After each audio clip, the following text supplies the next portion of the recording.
ನಿನ್ನ ಪರಿಸ್ಥಿತಿ ಕೆಟ್ಟದಾಗಿರಬಹುದು, ನಿನ್ನ ಸುತ್ತಲೂ ಸಹಾಯವಿಲ್ಲದೆ ಇರಬಹುದು, ನೀನು ಎಂಥ ಕಠಿಣವಾದಂಥ ಪರಿಸ್ಥಿತಿಯಲ್ಲಿ ಡಿಪ್ರೆಷನ್ ಅಲ್ಲಿ ಇದ್ದೀನಿ ಬ್ರದರ್ ಅಂತಂದ್ರೂ ಕೂಡ ನೀನು ದೇವರನ್ನ ಕರೆಯೋವರೆಗೂ ದೇವರು ನಿಮ್ಮ ಹತ್ರ ಬರಲ್ಲ.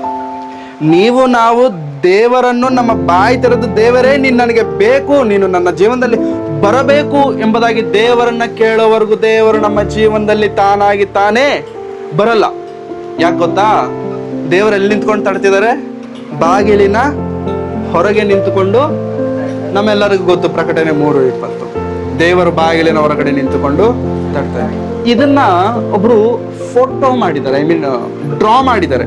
ಈ ಮಾತನ್ನ ಆಧಾರ ಮಾಡಿಕೊಂಡು ಮಾಡಿರುವಂತಹ ಸ್ಕೆಚ್ ಅಲ್ಲಿ ಇದೆ ನೋಡಿ ಪ್ರೇರೆ. ಆ ಸ್ಕೆಚ್ ಅಲ್ಲಿ ಹೊರಗಡೆ ಡೋರ್ಗೆ ಲಾಕೇ ಇಲ್ಲ, ಗಡಿ ಅಂತಾರಲ್ಲ, ಇಲ್ಲ.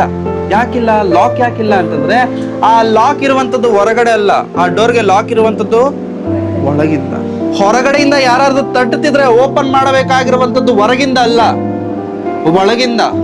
ದೇವರು ನನ್ನ ಜೀವನದಲ್ಲಿ ದೇವರು ಬರಬೇಕು ಅಂತಂದ್ರೆ ದೇವರು ಒದ್ದುಕೊಂಡು ಕಿತ್ಕೊಂಡು ಬರಲ್ಲ.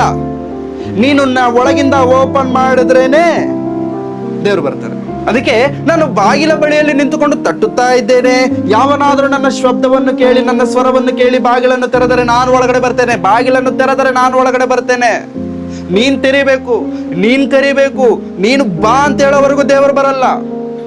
ನೀನು ಬಾ ದೇವರ ಅಂತ ಹೇಳೋವರೆಗೂ ದೇವರು ಬರಲ್ಲ.